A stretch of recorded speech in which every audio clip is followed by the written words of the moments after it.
지난 역사를 통해 현재를 돌아보는 역사 평행이론, 날카로운 역사인식으로 우리 사회를 분석하는 기자, 한국일보 김광원 기자 연결합니다. 안녕하세요, 기자님.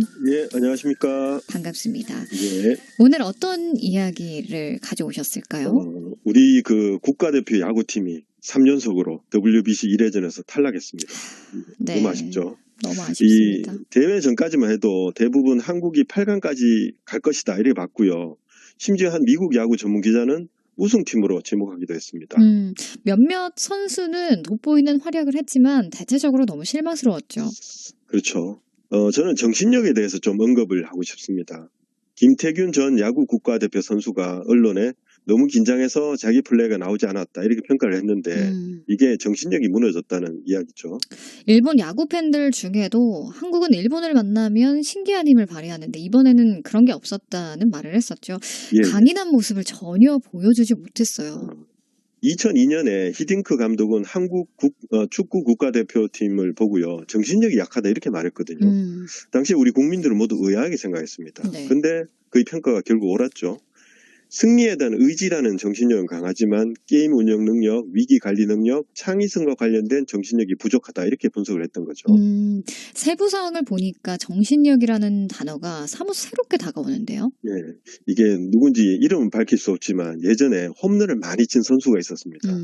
근데 이 선수의 홈런이 그다지 인정을 못 받았어요. 왜냐하면 늘 이기고 있을 때 홈런을 쳤거든요. 근데 팀이 힘들 때, 지고 있을 때는 한 삼진 아웃이었습니다. 그러니까 이 선수에게는 홈런의 능력은 분명히 있었습니다. 그러나 부담감을 이길 정신력이 없었던 거죠. 그렇죠. 정신력이 실력을 못 바치는 예네요. 예. 부담 때문에 제 실력을 발휘 못했다는 김태균 전 선수의 말이 수긍이 됩니다. 예. 그 게임 운영 능력, 위기 관리 능력, 창의성 같은 경우는요. 특히 지고 있을 때 싹 사라집니다. 그러니까 이기고 있을 때는 소위 뭐 노룩 패스 같은 것도 하잖아요. 축구에서. 네. 근데 심리적으로 위축되면 작전도 까먹고 자꾸 실수하죠. 그쵸. 이 창의적 플레이는 고사하고 기본적인 플레이도 삐걱대기 마련입니다. 그러기 쉽죠. 이번 WBC에서 그런 모습을 봤던 것 같아요. 너무 안타깝고 또 아쉬웠습니다. 예. 저는 히딩크 감독이 설명한 정신력을 가장 쉽게 이야기하는 인물이 이영표 대한축구협회 부회장이라고 생각합니다. 간단하게 말하면 천재는 노력하는 자를 이길 수 없고 노력하는 자는 즐기는 자를 이길 수 없다 하는 것이죠. 동의하는 분도 있을 거고 또 너무 이상적이다 이런 생각을 하는 분들도 있겠죠. 예, 모든 선수들이 만약에 패배를 직감하잖아요. 네. 그러면 몸이 굳어지고요. 동료를 믿을 수 없기 때문에 뭐 축구 같은 경우에 절묘한 패스도 나오기 힘듭니다. 이때 뭐가 필요할까요? 이럴 때 필요한 것이 즐기는 거라고 생각합니다. 아, 그렇죠.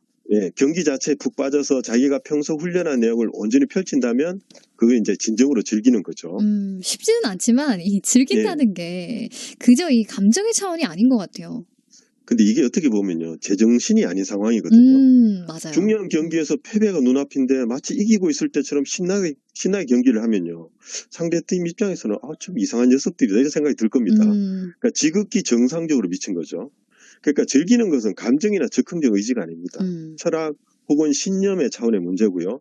평소 수양하던 마음을 갈고 닦아야 오를 수 있는 경지다 이렇게 생각합니다. 아, 저 너무 공감합니다. 이 네. 철학 혹은 신념의 차원의 문제고 평소 수양하듯 마음을 갈고 닦아야 오를 수 있는 경지다라는 말에 굉장히 공감이 가는데 어려운 때에 그 사람의 정신적인 모습이 잘 드러나죠. 이런 이야기 같아요. 예, 맞습니다. 저는 역사에서 가장 훌륭한 예가 이순신 장군과 그의 부하들이다 이렇게 생각합니다. 일단 늘 소통했잖아요. 그래서 부하들이 전술을 잘 이해하고 위험한 순간에 흐트러지지 않고 싸웠습니다. 네. 평소 열심히 훈련했고요. 또 소통했고 또 장군은 부하들이 먹고 사는 문제까지 잘 관리했기 때문에 조직력이 너무 좋았어요. 리더를 비롯해서 서로에 대한 신뢰가 두터웠습니다. 네. 훈련을 쉬는 날 청어를 잡아서 병사들의 식탁에 올리거나 시장에 내다 팔아서 다른 식재료를 마련했다는 기록이 있었죠. 장군이기에 네, 앞서서 굉장히 좀 훌륭한 CEO였던 것 같아요. 예, 바로 뭐 정답인 것 같습니다. 네. 근데 이런 노력만으로는 또 부족합니다. 스포츠에는 패배에 대한 두려움이 있잖아요. 그렇죠. 전투는 죽음의 두려움이 앞섭니다. 그러니까 명량해전을 앞두고 바로 그랬습니다. 그래서 이순신 장군은 어떻게 했냐면 우선 병법을 들어서 충분히 이길 가능성이 있다는 분석을 내놓습니다.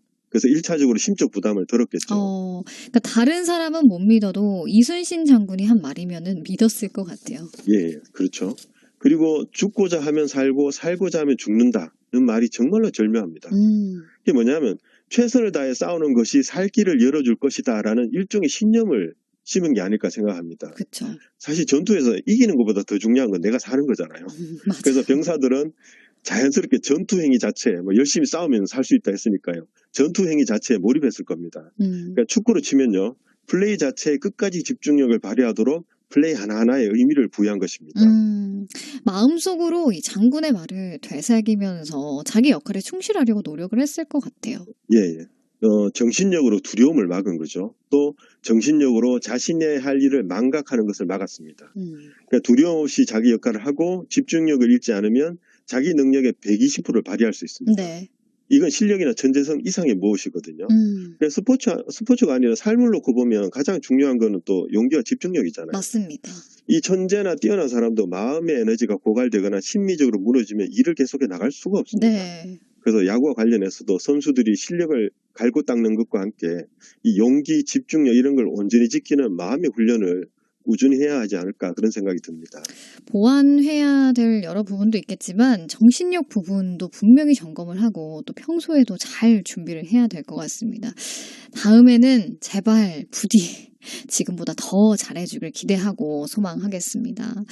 네, 오늘 추천곡 어떤 곡 선곡해 오셨어요? 산호라면 같이 듣고 싶습니다. 산호라면. 예, 그 다음에 더 잘하면 지금의 실패는 과정이 되잖아요. 그렇죠. 그래서 한국 야구가 지금의 패배를 과정으로 만드는 드라마를 바로 지금부터 시작했으면 좋겠습니다. 좋습니다.